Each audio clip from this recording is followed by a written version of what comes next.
When you know that you are queer, but your favorite drink is beer, that's gayish. You can bottom without stopping, but you can't stand going shopping, that's gayish. Oh, gayish, you're probably gayish. Well, life's just too short for narrow stereotypes, so it's gayish. We're also gayish. It's Gayish with Mike and Kyle. Hello, everyone in the podcast universe. This is Gayish, the podcast that always says, when the Kyle's away, the mics will play.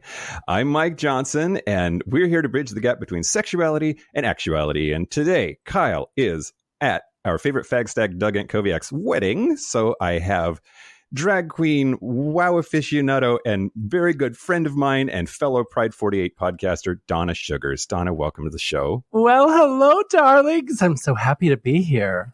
I'm so glad that you're here. I love everything about you, and I'm so happy that you're doing this. I'm super stoked. And for an audio medium, I put on a full face, and I wish I wasn't joking. No, I'm not joking. I'm in a full face. You guys can see the video.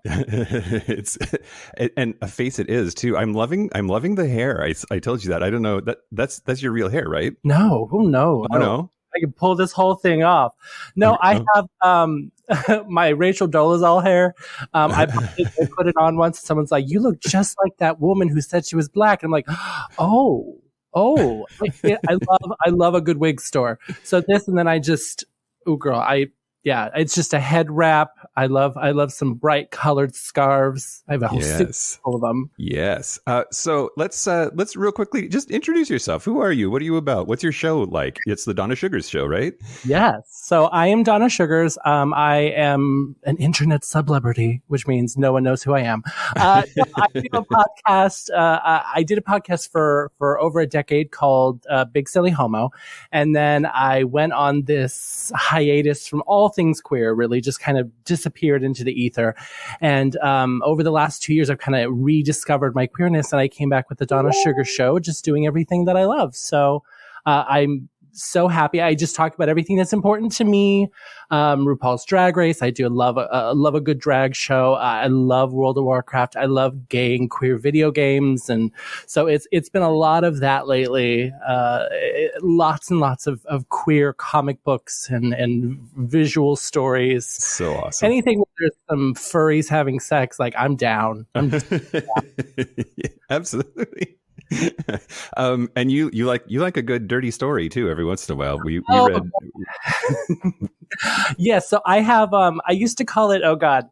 So anyone who's a fan of the Howard Stern show, I used to call it Tissue Time with Donna Suggarz. Mm-hmm. And it was just inappropriate stories, and I would read them late night. And then now it's just Donna Suggarz late night. I love erotica. I love it so much. It's this ultimate expression of your sexuality in it's your imagination, and it's everything I love. So I love a good queer story. So, and you came and read for me. Yep, sure did. That was a lot of fun. Was interesting. It was different. I still loved it, and I'm still not 100% sure why I loved it. Yeah, right. Well, your biggest sex organ is your brain, they say, and that's one thing. Erotic stories just direct right into your cerebellum or whatever. But I'd love to read for you again too. I know you're planning on doing that show some more. Yeah. So the topic today, we're going to talk about things Kyle hates. He's on vacation and left the show to me, and I thought that would be awesome because that big old list of stuff that you just said that you love, some of it is not on Kyle's list of things that he enjoys. So when you sent me the topics, you're like, this is what we could talk about. It's like, I love all of those things except for the one. I prefer cider, but I mean everything else I adore. So well, we're going to get to things Kyle hates in just a little bit, but first, the news. Shut your mouth hole, it's time for your ear holes. News. Okay. You do 2 minutes of news on your show, and I love it. It's great. I don't know how you rattle all of that off so quickly, but we just do like 3 or 4 stories here. So sure.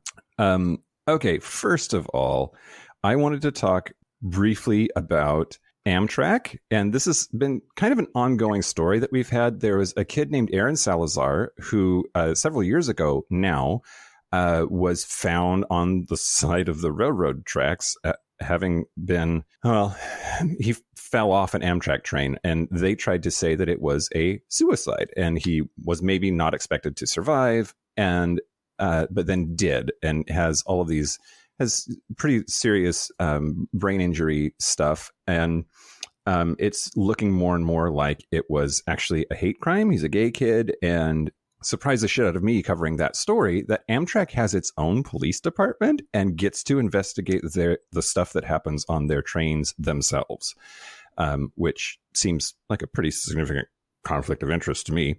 And so now I keep reading all of these horror stories about shit that happens on Amtrak trains and how quickly they try to sweep it under the carpet. Of course. So on August 11th, 2021, so just a couple weeks ago, at approximately 4 p.m., Burlington Northern Railroad reported the discovery of a body along the tracks located about a half mile west of the Knox-Warren County line near Cameron in Illinois.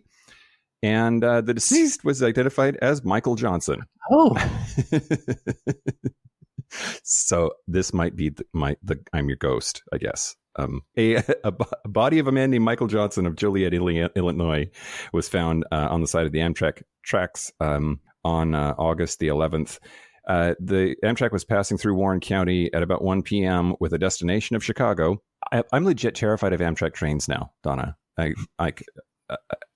People don't really take Amtrak that often anyway, but now I for sure won't, you know? Well, they're kind of garbage. I'm sorry. Like, if you put Amtrak, send your hate mail my way. It's fine. But they're so behind the rest of the world. Like, we're in general behind the rest of the world, but Amtrak itself is so behind any other public transport. I mean, it's really kind of sad. I used to take it in California when I was going to school, and it was amazing how filthy a train can be and how little they could care about basic maintenance, but then charged me a fortune to take that train. It's at a certain point, you're like, what are you spending this money on? Well, I guess Joe Biden's pissed at us now, or maybe pissed at you for calling me Amtrak garbage. Sorry, Joe. Sorry, Uncle Joe. Okay, news the second. I feel like I should do maybe a trigger warning about this, but I think it's also super important that we talk about this. So the shit show that is Afghanistan right now and Kabul, it has queer Afghan people already had things really shitty, but they're going to be extra super duper shitty under the Taliban rule. And that has already started. So just a few days ago, a gay man in Afghanistan was describing how the Taliban killed his boyfriend and, quote, cut his body into pieces to show what they do with gay people. It's heartbreaking. So the 26-year-old, going by the pseudonym of Gabir to protect his identity, said that he and his boyfriend were sitting in a restaurant together in the Afghani capital of Kabul when the city was seized by the Taliban on August 15th. They both rushed back to their respective homes, and quite soon after that, Gabir was unable to get a hold of his partner. And then his phone signal and internet connection began to fail, which that happened countrywide. And then he said, quote, at 5 or 6 o'clock, my brother told me something has happened, that you should contact your friends. When I call my friends, everyone's phone is off. And he found out from a friend that his boyfriend, who was just 24, had been tracked down by the Taliban and killed. Quote, 2 cars came with Taliban in it. They said, where is his home? And beat him so much. They took him away. Nobody knows where. And then they killed him. Afterwards, they said they brought the body back and cut his body into pieces to show the people that this is what we do with gay people. I don't know. It's very depressing. That's the news sometimes, though, I guess. It's heartbreaking. And you know that there are organizations. I know that there's that underground gay railroad for helping get people out of countries like that. And you know that as many people as you help, that there are still hundreds more that are still stuck there. Yeah. That whatever reason can't get out. And it's just, what do you do when you don't have a unified government? You don't have a unified world that will protect all of its citizens. Yep. Absolutely. Yes, Dan. And that organization is called Rainbow Railroad, and their website is rainbowrailroad.org if anyone wants to contribute to them to help them get people out of countries that are doing those awful fucking things to queer people. Yep, absolutely. Thank you, Dan. Yeah, my heart goes out to queer people in all of these countries, but especially Afghanistan with this just horrible situation that's happening now, trying to get everybody out. Yeah. Okay. News the last. So I wanted to talk really quickly about Love Island. And I don't know if you followed any of this on social media, but I have heard of it. I couldn't tell you anything about it other than it's heteros on an island and they have sex or something. I don't know. Yeah. Well, and Big Fatty watches it, right? Love Island, he says.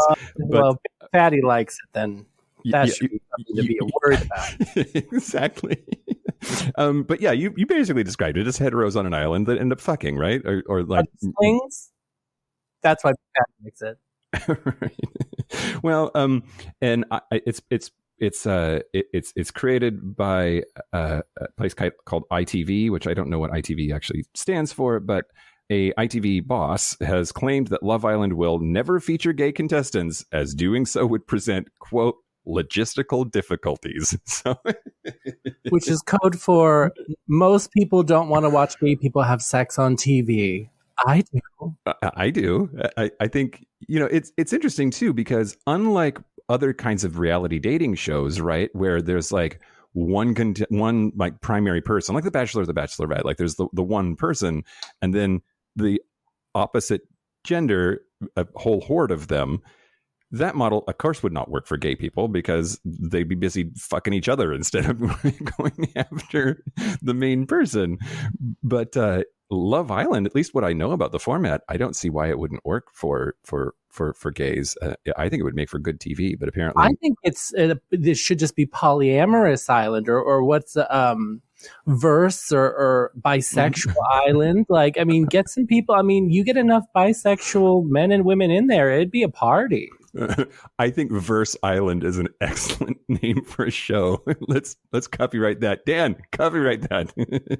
Now, oh my God, the cost of diverters for all the showers alone, I think is. You do remember the gay dating show, the awful it was on Logo, and it was Boy Meets Boy, and it was the most horrible way of having a gay dating show because there were all these men here to win this beautiful man's affection, and not all of them were gay. And it was like, if they were able to dupe him all the way to the end, they won money. I'm like, what? This is what we get? This was our dating show? It was horrible. It was horrible. That sounds awful. Did I didn't watch it. Did the viewers know who was gay and who wasn't? The audience knew that. I don't think they knew right away who was gay and straight, but they did know that there were some straights in the mix pretending to be gay. Okay. Just like, come on. Like, this guy is really here for love. Like, and you guys are going to do this little mind game with him? Oh, that's the worst. I mean, that's what my dating life feels like sometimes. I only want the straight ones or whatever. You like a straight man too, though, I know. I like a straight man because then there's no chance of any issues because, I mean, I am factoring new. So, I mean, if you're attracted to the straight ones, then there's no chance of there ever being contact. I mean, I'm sure Dan has opinion there. Some people are very good at getting the straights to flip, but I mean, I don't try. I don't know. No? No flipping? I also love me a nerdy boy, and I'm sorry, there's so many, oh God, nerdy, just scrawny little nerdy boys. And a lot of them are straight. I don't know. It's really troubling. All right. We'll get you dialed in. Yeah. So the guy, what the hell is that guy's name? The director of television, Kevin Ligo, said, quote, Love Island is a particular thing. It's about boys and girls coupling up. So if you want to do it as a gay version or you want to widen it, it is discussed, and we haven't yet found a way that would make it suitable for that show. But yeah, for a while there on social media, logistical difficulty was trending in like gay Twitter. I saw a bunch of people saying, here, I'm here. I'm logistically difficult. Get used to it. It was logistically difficult. And what was the other one this week was it Gay Cyborg for a while? What? It was like Gay Cyborg because someone said it was some politician made some crack about gay people trying to take over. And it was God. Cyborgs. I'm like, I want to be a gay cyborg. This sounds great. I want to be a gay cyborg too. Please tell me there was a logistically difficult and breedable meme at some point. Right? I mean, it's gay Twitter, girl. Like you name it, it's out there. Well, that's the news. Shirts have been printed. They're on sale on Etsy right now. Yeah, so I'm gonna do some Patreon supporters, new Patreon supporters. So normally Kyle fucks up your names, but I'm gonna give it a shot. Thank you to this week's new Patreon supporter. Well, this month's. We're way behind. We're trying to catch up. First, Cameron, no last name. I'm gonna assume it's Cameron Diaz giving us money. I will definitely fuck this one up. Shen Chi. It's QI as the last name. I'm assuming that's Chi. Corey Boltima. Yeah, Corey Boltima, I'm going to say. Denzel Boileau. Probably Boileau. It looks French. Denzel Boileau. Jay. Just Jay. Now we know how Kyle feels. Thank you, Jay. Kang Tam, which I think is a Klingon name. And last but certainly not least, a person. First name A, last name person. If you want extra bonus content and to support queer podcasting, independent queer podcasting, you can find us at patreon.com/Gayish podcast. You want to talk about things Kyle hates, Donna? Where shall we start the list? Well, where shall we start the list? Short list. No, I think it's a very long list. Yeah, I mean, there's for sure a long list of things that Kyle hates. We were debating doing a segment about talking to fans, but I think that's fairly well established. I forget how often it's come up on the show, but I'll start first. Kyle fucking hates pickles. He hates pickles. I mean, an irrational, can't be in the same room with them, hates pickles. How do you feel about pickles? I love a good salty pickle. Like, I was raised on, I'm lower middle class. I love a pickle. I love a deviled egg. You put in some brining solution and I'm there. Yes. I was just telling you before, my friend I didn't know that there was actual pickle cucumbers. They were specifically for pickling and they're bigger than other cucumbers. He made me everything pickles. They're in my fridge right now. They're delicious. Everything pickles. On sandwiches. Oh, it's all the everything spices from an everything bagel, but in a pickle. Oh, okay. So good. That sounds amazing. Do you just eat them by themselves or only on sandwiches? No, by themselves are great. I love sometimes when you just want a little snack and you're like, I want salty, but I don't want fried. I go to get the little pickle chips they sell at the gas station. Yeah. Girl, that sounds so terrible. I'm eating gas station pickles, but I mean, I'm a certain kind of girl. Gas station everything if you want to. If it works for you, it works for you. I think pickles are also keto. Pickled cucumbers are anyway. Because as we'll talk about, you can pickle a whole bunch of shit, and some of it is not keto. But pickled cucumbers are. So I've gotten a lot of mileage out of them. They're crunchy. They're salty.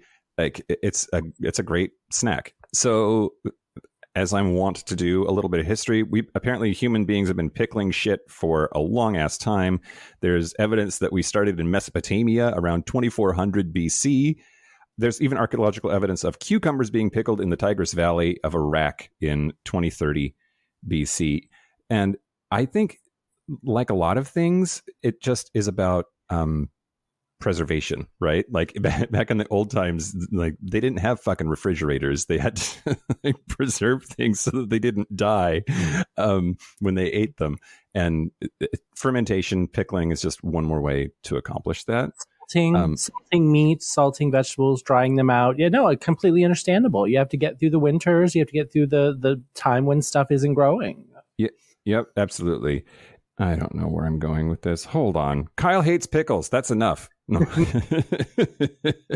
For the longest time, I was obsessed with pickled beets. My mother used to just buy them by the can, and I would just eat them out of the can. And I still, to this day, love pickled beets. Yeah. I didn't know what a real beet looked like or tasted like. And then when I finally had one, I'm like, this is nothing like the stuff out of the can. It's amazing. But I was so used to pickled beets for the longest time. Well, when you pickle a beet, it kind of gets a little slimy, a little gummy and chewy, right? It's not like a crunchy root vegetable that it starts as. Yeah, and then even just canned beets that aren't pickled, they've gone completely soft. Yeah. They don't have kick'em where even like no matter how long they sit, they still have a crunch to them. No, they get very soft. I mean, vegetables, I think most vegetables, you pickle them and they're pretty good. There are maybe some exceptions. I can't think of any off the top of my head. Have you ever had like I like pickled asparagus?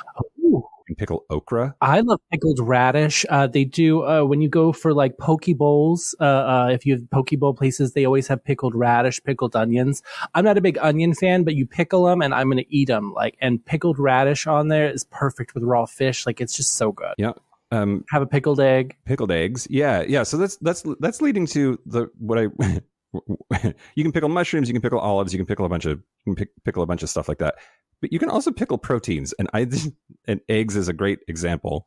And I just find that so disgusting. Like I just do. Like none of the pickled meats or eggs sound appealing to me. Have you had like pickled pig's feet or? No, I've seen them. I've seen people eat them. I've had chicken feet at dim sum, but never pickled pig's feet. I imagine there has to be some similarity, lots of cartilage, and it breaks down. I'm not entirely sure. I've had a pickled egg and they're not terrible. Yeah. But I mean, when you're drunk, you'll eat anything. Well, that's true. That's absolutely true. And they're pretty popular at bars. Pickled random shit. I always see that at bars. But yeah, so yes, Dan. God, it makes like an audible noise, doesn't it? Because you always know when I've unmuted. Yeah. I just wanted to say that I bet there is a pickled meat product that both of you have consumed. In fact, I believe, Mike, you gave me some. It's known as pickled meat smoothie. It is made with ethereal meat, inconceivably aged vinegar, and smuggled Azerothian produce. That's fantastic. Oh my God. That is a masterful segue, Dan. You're not in real life, but in the game of World of Warcraft, which Kyle also hates. So Donna, one of your like big areas of expertise is World of Warcraft. I am what's known as a lore whore. I am all about this game. This game has monopolized my life for a long time, and I adore it. Yeah, and you talk about the lore on your show a whole bunch. I tried to get Kyle to play it. We have a World of Warcraft guild for Gayish, and we play Wednesday nights and get together and just kind of play, but talk about each other's lives and sometimes do stuff in game. And our Patreon segment is actually going to be just hanging out with those guys and going on a field trip. But yeah, how long have you been playing WoW? It's been like you're like a diehard fan for a long time, right? So I started playing right as Wrath of the Lich King came out. So I was not there at the very beginning. A story that I've always said that I kick myself for. I used to play the OG. I used to play Ultima Online, which is the original MMO. Don't let any of those EverQuest people tell you differently. Ultima Online was the first massive multiplayer online game, and we had an opportunity. They asked us, some people from Blizzard were going to a lot of the larger guilds in Ultima Online, trying to give them free beta keys for the original World of Warcraft. And we were so like in our own heads, because I will tell you, I was in a really bougie elven guild that like we had our own elven language that we typed. It was a lot, very RP. Very role playing, and we did not take that. And I kick myself because I would absolutely have done it from the beginning. As soon as I started playing World of Warcraft, I was just hooked, and I have just everything I could possibly get my hands on. All the books, the terrible movie that they made. I love them all so much, and even though sometimes I'm playing by myself and I have you guys now, which is always great. I will always come back. Even when I'm like, I'm bored, I'm going to go do something else. I will always come back eventually. Yeah. Because so much more.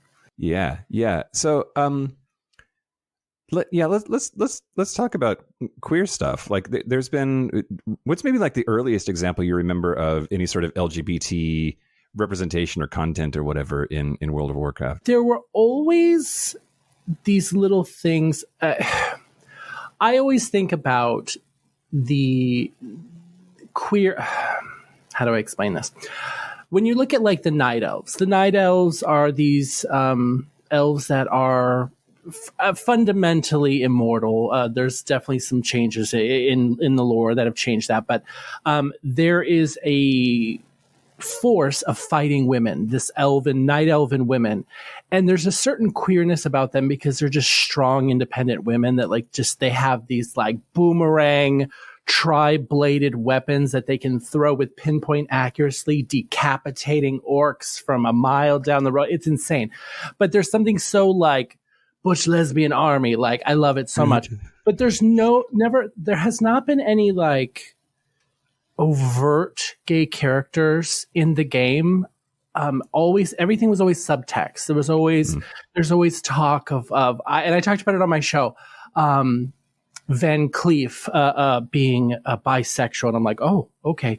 And Van Cleef, if anyone ever played that, he was down in Dead Mines. His story itself is amazing, and then when you kind of get into it, and you're like, oh, he was a bisexual. That just makes it so much better.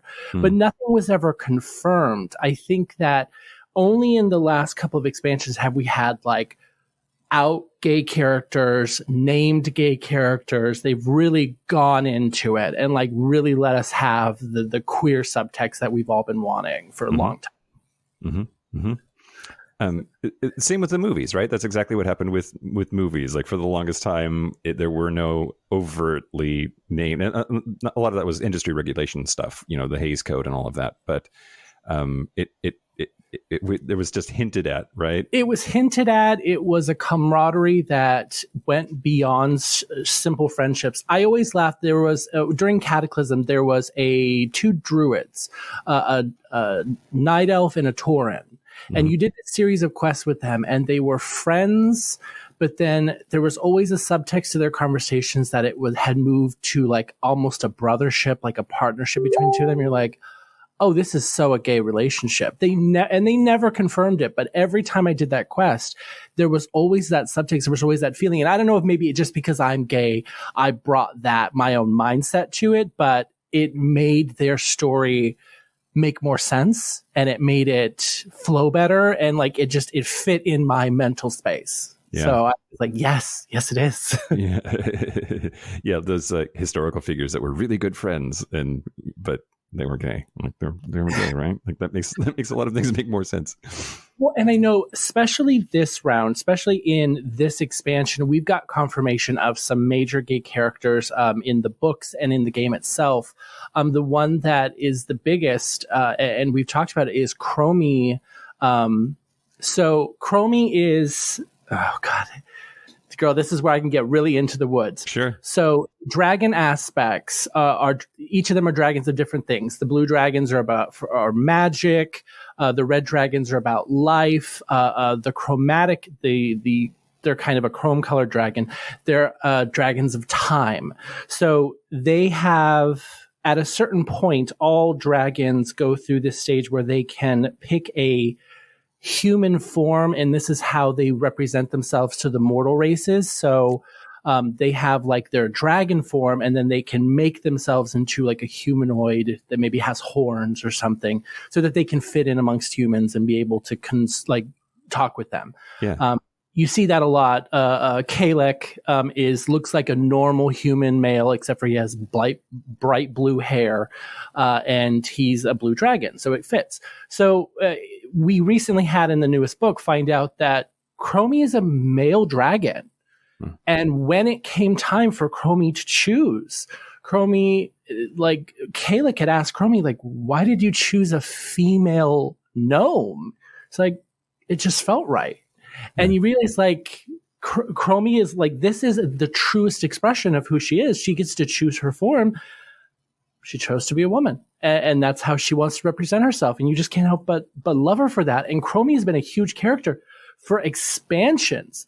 I mean, we had this whole thing last expansion trying to figure out who killed her, where you were sent into the future to do this whole series of quests to find out who tried to murder her. She is a beloved character on the Horde, on the Alliance. So the fact that she is LGBT and in the community, like, it makes it so much better. It's great. Yeah. So just so I understand, I've not followed Chromie, not even in like the current content. literally the first I think I've heard of her story and all of the stuff. So now I'm intrigued, and I'm going to definitely try to play some of that in game. But so she's trans. That's how they're explaining it. Or I mean, I'm sure they don't use that word. I don't think they in game. It's nothing has ever been said. When you see her in game, you see her. You've seen her in her bronze dragonflight form, her dragon form, and you see her as a small gnomish female. Uh-huh. Nothing was confirmed until a recent book came out that's kind of telling stories of the different dragonflights, and there's this conversation that she had with Kalik, the blue dragon from the blue dragon flight, just that had that conversation, and then that kind of just confirmed a lot of things. Chromie has been one of those people that in World of Warcraft, she's always been the one to kind of sneak in and be like, hey, there's a problem with time. I need you to come help me, because they are all about protecting the time ways. So they'll come and they'll get heroes of Azeroth to come help them because someone is trying to mess with the timeline. Someone's trying to alter the past to change the future. So she is that kind of figure that's always like, when you see her, you're like, oh God, what happened? Who tried to go back and do something stupid? Yeah. Who tried to go back and stop Thrall from becoming the head of the Horde? So it's like, okay, let's go back and stop. So she's a character who's always been on the sidelines, and you've seen her, and her personality is just so bubbly and happy. It fits perfectly with a gnome. So I can understand why she chose a gnome. Yeah. Yeah. If sci-fi's taught me anything, don't fuck with the timeline. I'm on their side with that. Okay. Keep it the way it is. And so, although not explicitly trans, then a similar character in this most recent expansion, Pelagos. What's the story there? So, in Shadowlands, this latest expansion, we are going into the realm of the afterlife. So we are going into the realm of seeing what happens after a character dies. Now, Pelagos.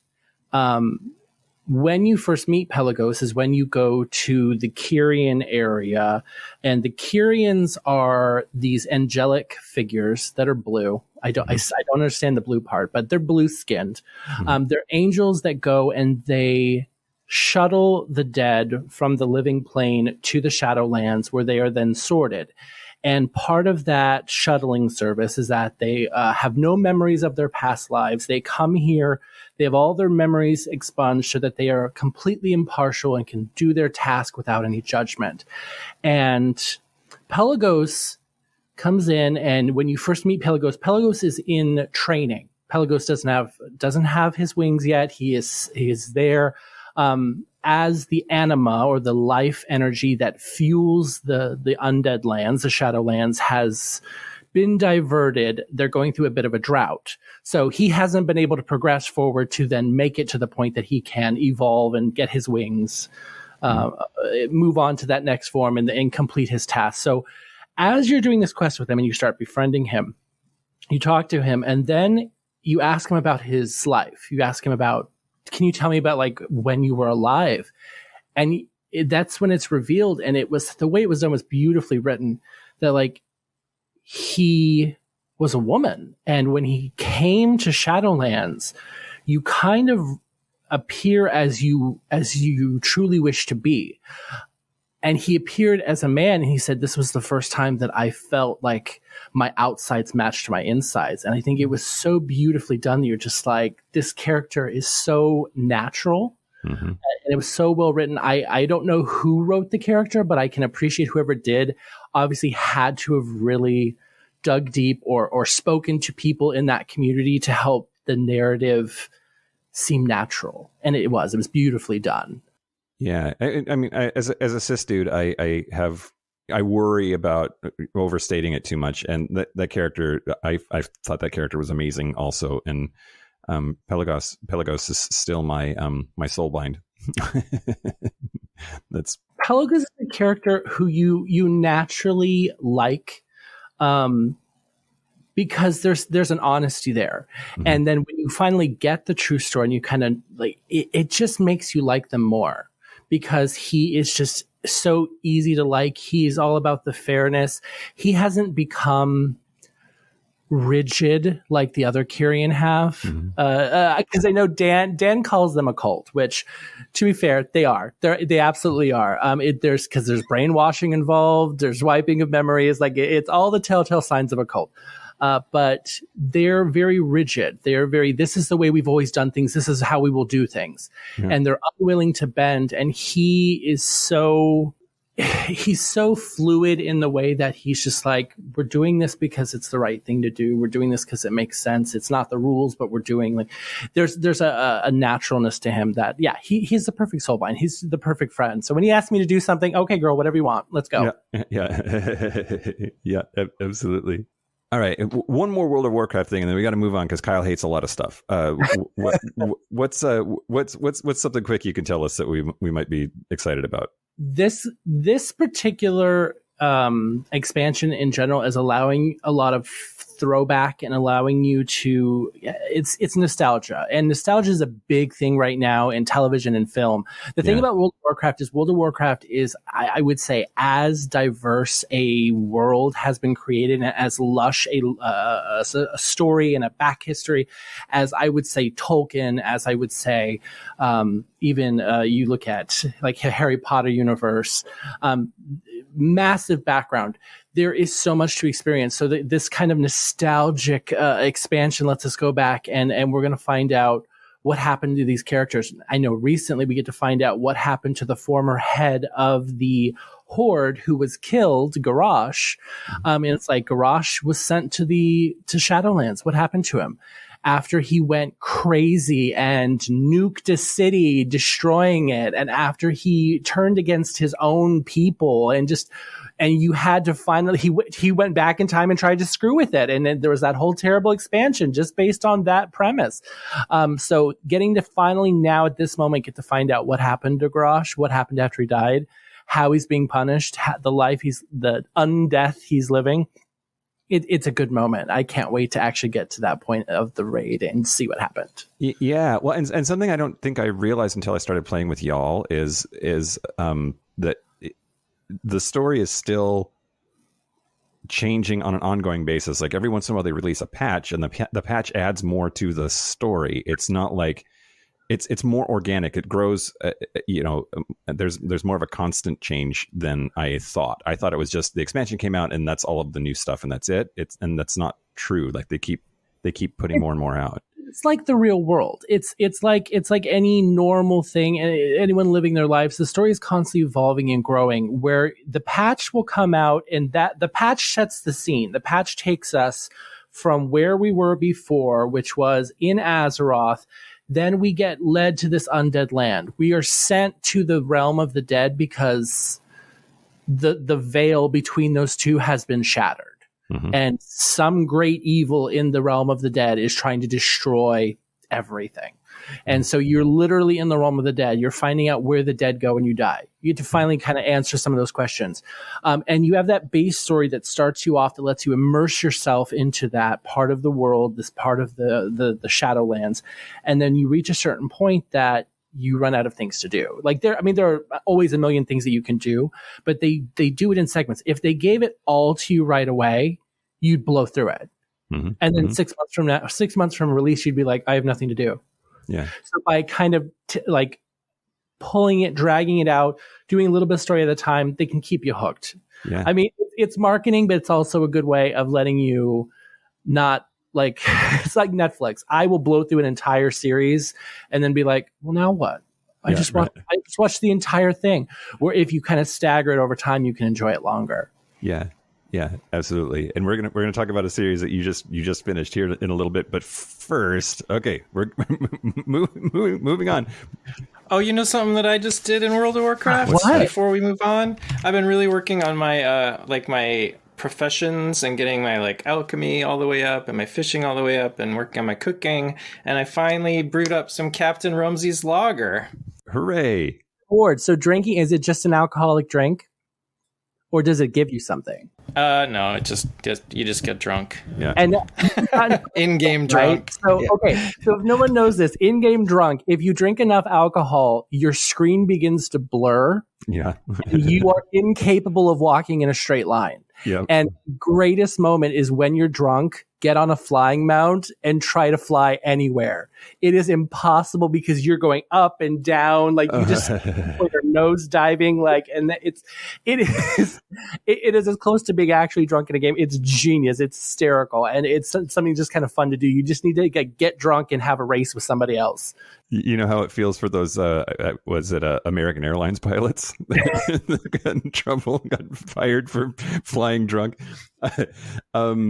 Yeah, if you want to know more about World of Warcraft, you definitely can listen to Donna's show. She talks about WoW on there a lot. And we're going to do some, like I said, some Patreon stuff with our guild. We play Wednesday nights and throughout the week on occasion, but we're pretty consistent on Wednesday nights in our Discord server. So if that speaks to you, join us.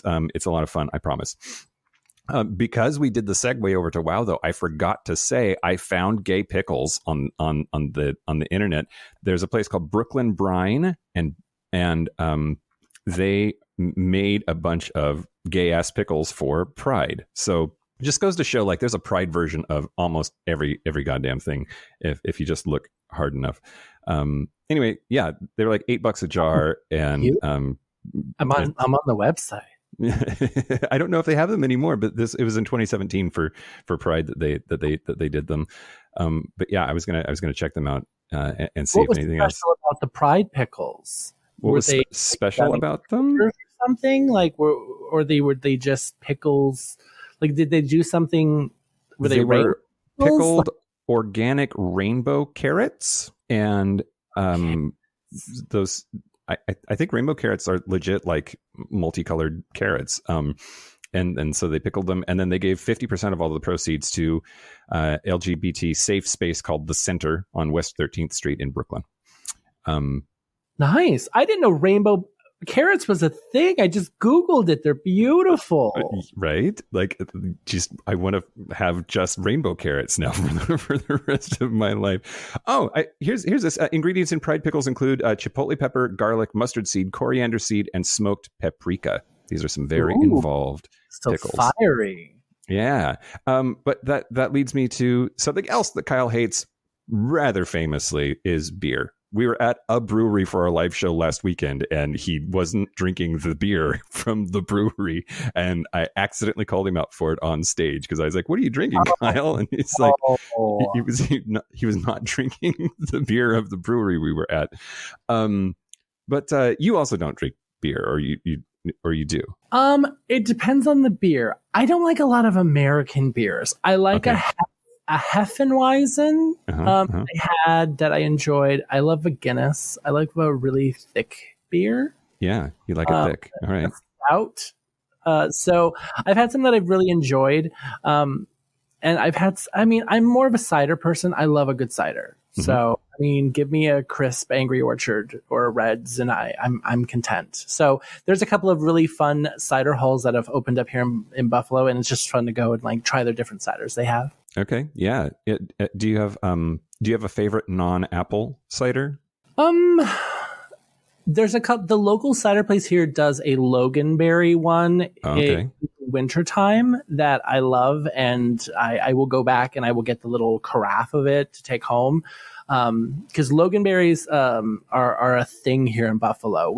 There's a drink that you can only really get in this area that is a lingonberry soda that it's just everyone wants it and everyone loves it. So it's making it into it's the perfect holiday drink. Yeah, it sounds good. Berry. There are I do like a lot of ciders as long as they're not too sweet.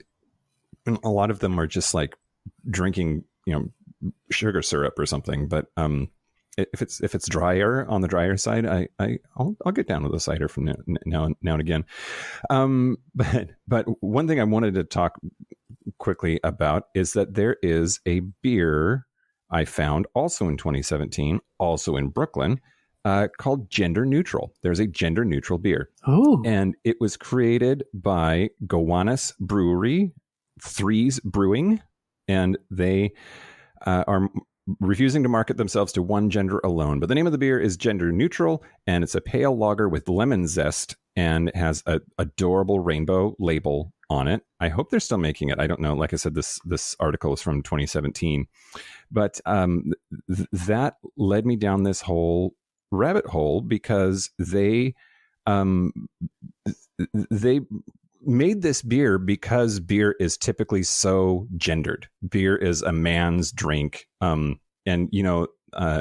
Miller High Life, if you look at the label of a Miller High Life, there's a woman with a parasol on it. That's part of their original logo and labeling. They were trying to market that beer to women. That's why they called it the champagne of beers, trying to turn women on to beer. And that didn't work really either. Like, just for whatever reason, beer has this really strong gendered culture about it, right?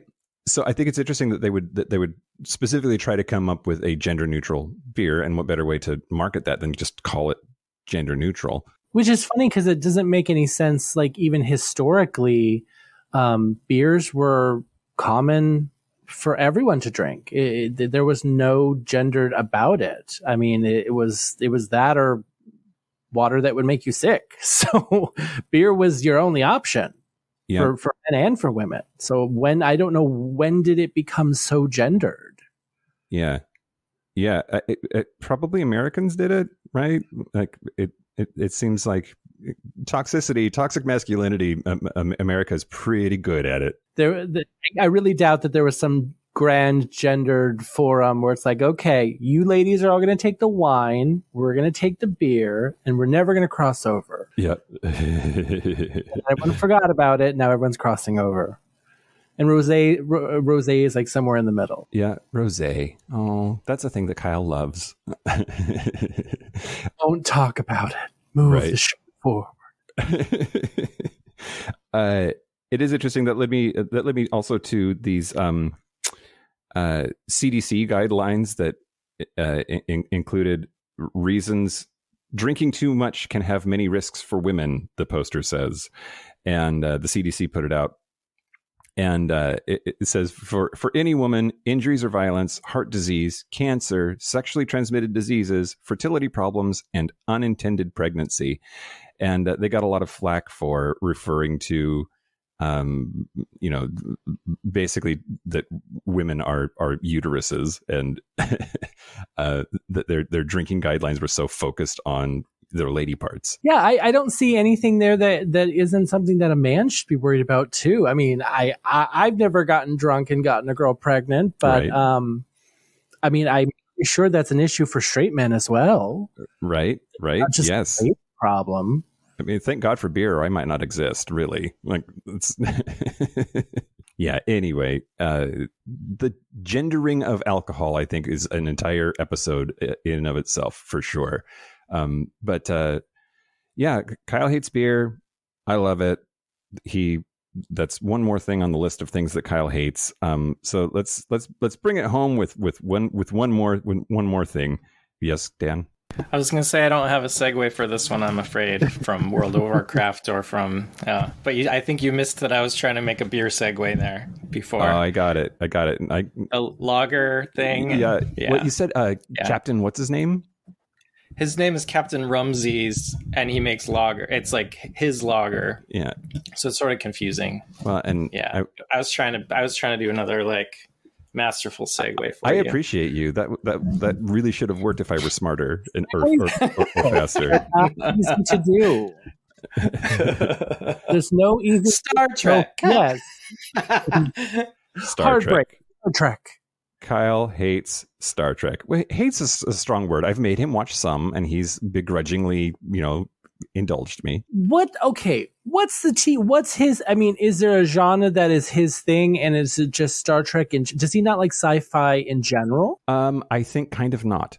Like he gravitates to Bob's Burgers, so he watches the shit out of that. And 30 Rock, I know that he watches the shit out of that. Situational comedies. Okay. Yeah. Those comedies where everything is resolved by the end of the episode. Completely understandable. Yeah, absolutely. And I mean, that's one of the criticisms of Star Trek: The Next Generation, is that it, was so episodic and contained, right? That there weren't enough arcs or whatever.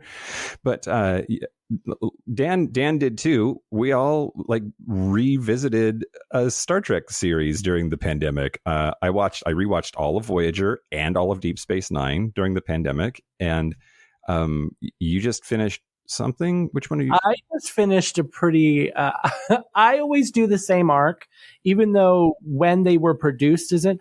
I always start at Enterprise and then I move on to Next Generation.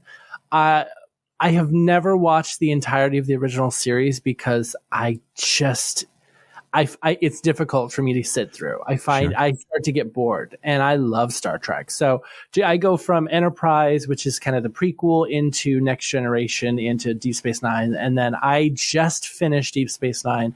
So I am 2 seasons into Voyager right now. They met the caretaker's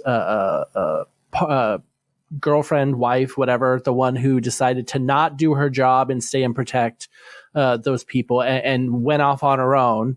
Yeah. And she comes back as a creepy little girl with like a 50-year-old smoker's voice. It's just this deep, raspy voice coming out of a little girl is the creepiest thing ever. So yeah, no, I love it. I love it. Star Trek is my thing. It's my jam. Yeah, absolutely. And I think Deep Space Nine, I keep saying Dr. Space Twink. I think I really like that as a name for Bashir. But Julian Bashir and Garak, what do you think about that relationship? The people that try to ship them. Okay, so I actually prefer the word fuckboy. Okay, which which is a very specific term that certain people will know. Bashir's definitely a fuckboy. Yeah. His relationship with Garak is flirtatious. Garak is so coy in the way that like Garak is constantly playing with Dr. Bashir, and I don't think Dr. Bashir fully knows that Garak is fucking with him. And so I think that's like, it's so flirtatious, that relationship between the two of them. I don't think there was ever a moment where you're like, oh yeah, they're gonna get it on. I think that there was a weird bromance between Bashir and oh god, and this is where I'm terrible at names. O'Brien, because they reached that point that they were like, the two of them were inseparable. And then when you get to the end, when finally O'Brien's like, we're leaving, like he goes into like, Bashir goes into this weird depression. Yeah. Like, okay. So, but him and Garak, it was flirtatious. I could see it. Yeah. I'd watch it. I would watch that. Andrew Robinson, the actor that played Garak, said that at least in his mind, Garak was gay for Bashir, and I haven't heard whether that was reciprocated or not. But that he was trying to play it gay, trying to play it queer, and I think he largely succeeded. There was a certain fluidity to him where he was never. I mean, it was kind of a stereotype because he was a tailor. He made men's and women's clothes, so they played that up. But there's that subtle, like, queer spy, like, can you trust him? You can't even trust his gender. There's something about him, like the way they played his character, I think it was beautifully done. Mm-hmm. Because you never fully, like, you liked him, but you never fully trusted him. Yeah. Like, at any moment, he's going to turn and screw you over. So I think that's kind of hot. So it's the Disney villain effect, right? Like, just make them a little bit queer coded and it makes them that much more evil or nefarious or mysterious, right? Eric is Ursula. Got it. Yeah. There you go. Yeah.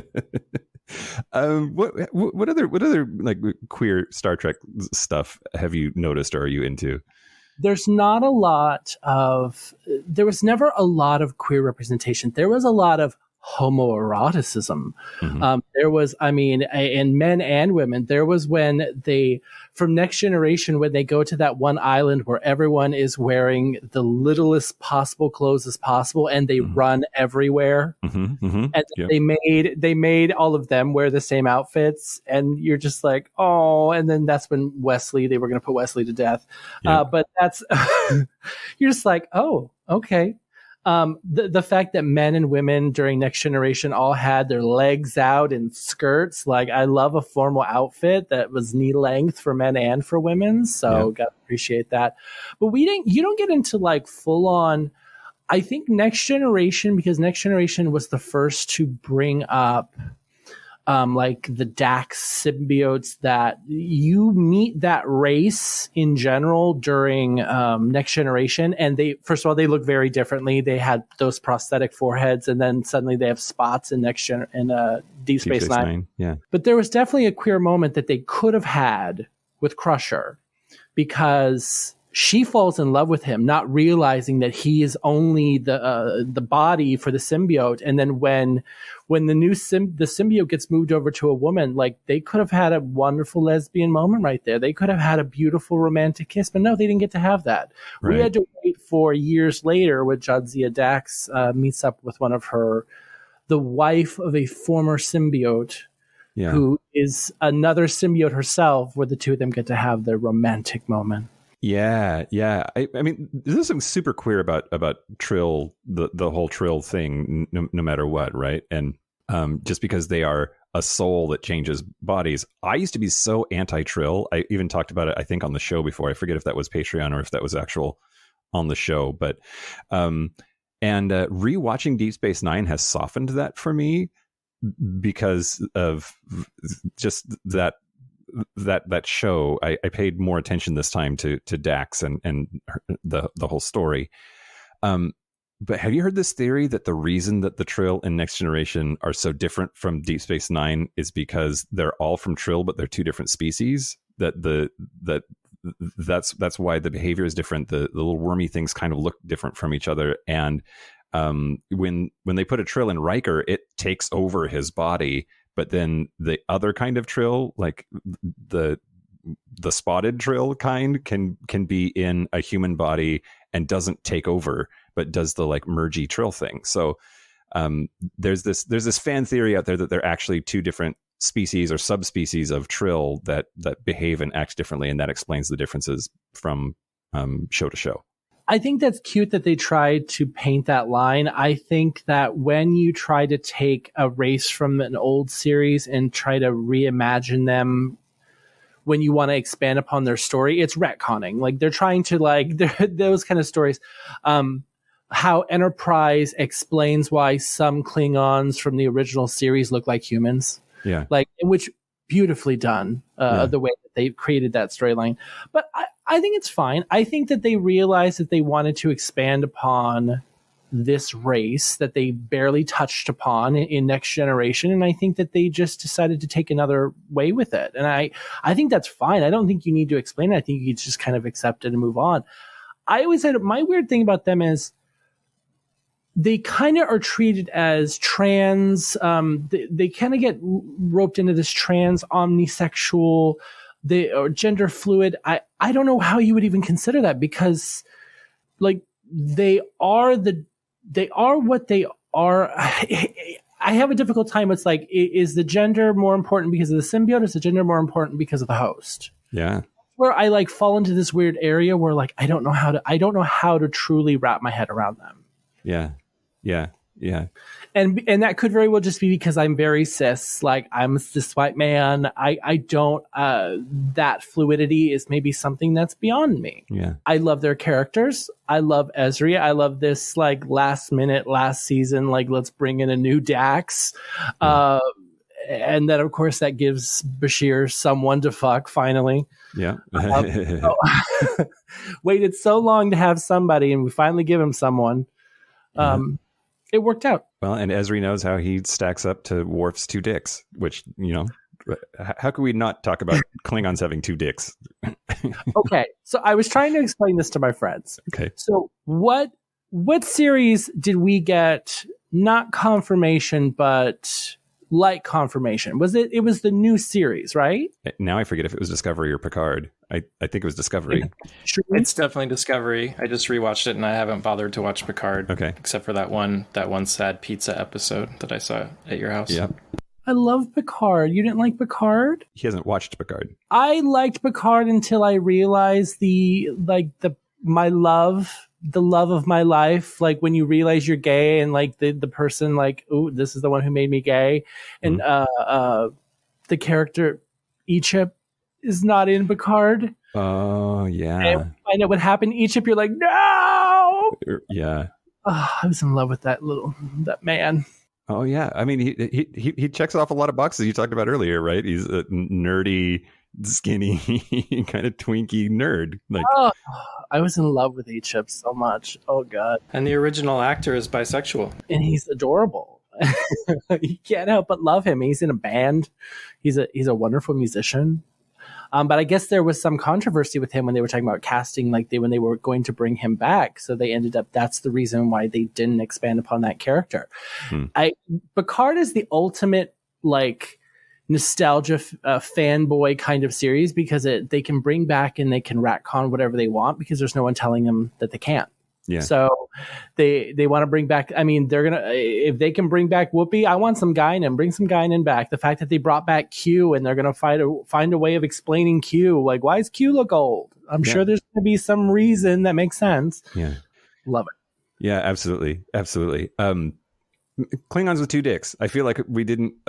You asked and then we got off on a tangent. Oh God, I'm sorry. This is my problem. No, okay, it's fine. That's good. Tell us about the 2 dicks. Come on, Dan. You just saw the episode.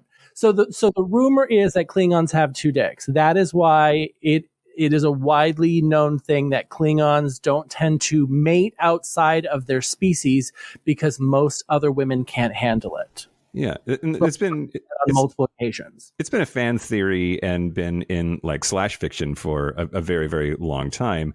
And the confirmation and discovery just happened because there's a scene that takes outside the door of a bar and there's a Klingon pissing and there's 2 streams. That's it. That was the confirmation. That was the like. They have 2 dicks or they have piercings. Well, I mean, yeah, that doesn't necessarily. You're right. That doesn't confirm that there are 2 dicks. But come on now. There's The basis, the argument is that because Klingons are known, it is canon, it's been in multiple episodes, that Klingons have redundant redundant organs, like redundant systems, that they would also have redundant reproductive systems, which would then imply 2 penises and maybe 2 vaginas. And then it seemed... So is it like a kangaroo where there's multiple wombs as well? maybe. Yeah. So it seemed like it would be an odd choice to have a Klingon male peeing in an alley and have 2 streams if they weren't specifically speaking to that. Want. Yeah. For the fan theory, where is the, oh God, I can only imagine. I want to read these stories. Where are these stories? Send me these stories. I will find some links for you, Donna, and I will send you some 2 dick Klingon stories. I told you the other day when we mentioned this. So when you're young and you're thinking about the sexual things, I had a fuck it list for a long time. Nice. It was sexual things I wanted to do. And the top of that list for a long time was double penetration. I could, if Klingons are, I could do that with a Klingon, one person, done. Yeah. I don't have to find people. I just need one Klingon. Yeah, it seems less complicated to coordinate, that's for sure. I also like to imagine, do you think that their penises are ribbed like their foreheads? Oh, I mean, their foreheads are kind of pointy. I don't know that I would want that in my asshole, but I mean, maybe. I don't know. I have to imagine that they're ribbed for all of our pleasures. Yeah. Let's start that rumor. Start that rumor, so they're forced to confirm that. Where's the line of inappropriate sex toys based on Star Trek characters? Yep. All right. Well, we're coming up on time. Anything else in the Star Trek universe you want to cover? There's always that episode I go back to all the time that I love, and I have a thing for Q. And when we get to my favorite character, Ichep, I always have to go back to that episode of Voyager, Q2, when Q's son comes and immediately becomes friends with Ichep, and you're like, the 2 of them are fucking. Yeah. No, the 2 of them are fucking. And it was great. And I always have to bring up the character who you only see one episode, Good Shepherd, the gay hypochondriac, who is so cute. I had a little bit of a crush on him too. The one who has his own medical tricorder, he's not supposed to. So like, I love those kind of episodes where you're just like, oh, gay people. Oh yeah. I forgot about that guy, the hypochondriac. Yeah, absolutely. That's awesome. You know, in Q2, the actor that played the son is John Delancey's son in real life. He's Oh, the I actor didn't that plays. know that. Yeah. And I had kind of a crush on him for sure. Which is funny because he really does play his dad. Like, he really plays a Q beautifully. So it kind of makes sense that it's the actor's son. Like, it's just perfectly done. Yeah, that show either cast or wrote itself, or both. I forget. I always forget, like, watching Next Generation and all the episodes with Q, and then I'm like, God, there was a lot of Q in Voyager. And then I didn't realize how much Q there was in Deep Space Nine. Like, Q is just, they've been a lot. They've been everywhere. Yeah. I just watched the episode the other day where the one was in the asteroid. And they got to actually, this is the first time you get to actually see the continuum as a road in the middle of the desert. Yep, absolutely. And there are people that think that Trelane, the character, the omnipotent character from the first season of the original series, that he is a member of the Continuum also, which is now, if you ask some people, it's canon because of the novels or whatever. So that means Q's been in, once he's in Picard, will have been in every incarnation of the show except Discovery. So we'll see. And considering what happened, I'm surprised the Q weren't responsible for what happened in Discovery season 3. So, I mean, I wouldn't be surprised. So, yeah. Did we do it? Yes, Dan. If anyone wants to hear more of us pontificating about Star Trek, as one listener who is going through our backlog pointed out to me in an Instagram DM, our sci-fi episode 158 from back in February of last year is basically a Star Trek episode and doesn't go into a lot of other sci-fi things. And that was off-putting to some. But if you like Star Trek, unlike Kyle, you should definitely go revisit episode 158 and maybe check out the Patreon segment where I talk about science fiction sex workers. Ooh, nice. Oh, and I do have to ask the question, which captain's the most fuckable? Rios, but from Picard. But he's not really the captain. He's just the captain of his ship. Yeah. But I could, he's hot. Yeah, I absolutely. like him when he's the British one. I like when he has the accent. Yeah. He's got the different accents. His holograms are all him with different accents. Which For all those holograms. They could run a train on me. Absolutely. What do you think? I had a thing for Cisco. Yeah. I had a thing for Cisco. I'm just like, Yeah. I know he needs someone to help raise that son of his. Like, I'm here. I will be the mothering figure. It's a little problematic, but I definitely had feelings I didn't understand about Jake. But at the time that DS9 was airing for the first time, we were approximately the same age, and I was very confused about my feelings about him. I always loved Deep Space Nine because I was a huge fan of Babylon 5 before I started watching Deep Space Nine, and then I'm like, was Deep Space Nine just here just for Babylon 5's sake? Yeah. Like, we just need a Star Trek show about a space station. Yeah. Love it. It's so good. All right. Did we do it? I think we did it. I think we did it. Kyle, love you. Should we take a break? The fury. Right? He's going to listen to this back and just be furious. Let's take a break. This is the part where Mike and Kyle take a break. So, are we back now? Yeah, we're back. We're going to do our Gayest and Straightest. But first, Donna Suggarz, where can people find out more about you, where you're at, your socials, that kind of stuff? You can find me at donnasuggarz.com. Now, Suggarz is not spelled the normal way. It's Suggarz. That will take you over to my Podbean. And you can find me on Facebook and TikTok and Instagram. I do love a social media, so I'm on too many of them. Just not Snapchat. Yeah. I don't understand the 7-second thing. Yeah, I mean, it's not good for much but dicks, right? Like, but then you can't screenshot them, so you have to just make sure that dick is so good it sears into your mind because you're never going to see it again after 9 seconds. dick is gone forever. That dick is gone forever. Are we talking about Kyle now? No. Okay. Our website is gayishpodcast.com. We are on all of our social media as @gayishpodcast. Our hotline, you can send us text messages or leave us voicemails, is 5855-GAYISH. That's 585-542-9474. Standard rates apply. Our email address is gayishpodcast@gmail.com, and our physical mailing address is Post Office Box 19882, Seattle, Washington, 98109. Quick reminder, everybody, the Podcast Awards. If you were selected as a voter, you have until September the 13th to get your votes in, so fucking vote for us. Get off your ass and vote for us, please. Again, you have until September the 13th. That's happening soon. Check your spam folder also if you signed up, and see if maybe they got sent there, because mine did. I'm a voter also, which voting for yourself feels weird, but of course I'm going to.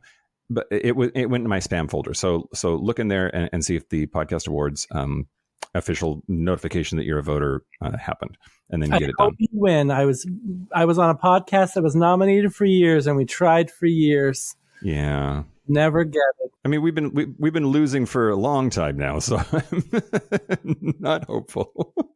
Let's do our Gayest and Straightest. Donna, you want to go first? My Gayest and Straightest are all about putting on this face. Yeah.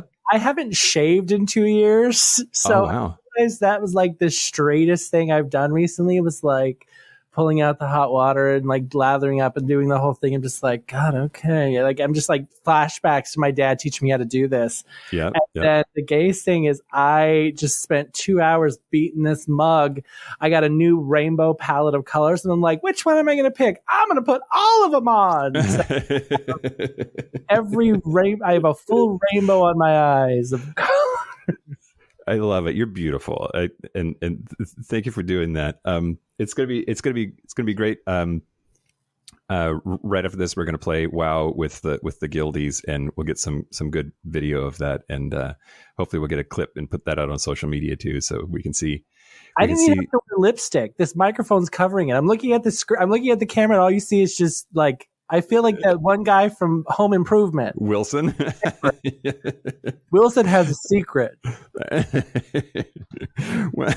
Well, the straightest thing about me this week, I had dinner last night with One Ball Dan. If you remember One Ball Dan from way back in like episode 9, he is my fraternity brother, and we talked a lot about our ex-wives. That was pretty straight. It was great. And it was also really, really good to catch up with him. He invited me to go to the Seahawks game, and I was like, nope, but we can have dinner. The gayest thing about me this week, I have been invited to a birthday party in Los Angeles, and it is sparkle themed, and shopping for an outfit for that is the gayest shit I've done in a while. Oh, did you pick something? Yeah, well, I have these high heels that are like really, really sparkly. I wore them on the pink carpet for Pride 48 one year, and so I'm definitely going to wear those. And then I have to try shit on too and see if it works. But there's these gold Lemay pants that I got. Yes, and a button-up shirt that is it's like a crisp white shirt, but has a paisley design. But the paisley is in metal colors, like gold. I'll show it to you. This outfit sounds incredibly sexy. Okay, we need pictures. Okay, I will. Absolutely.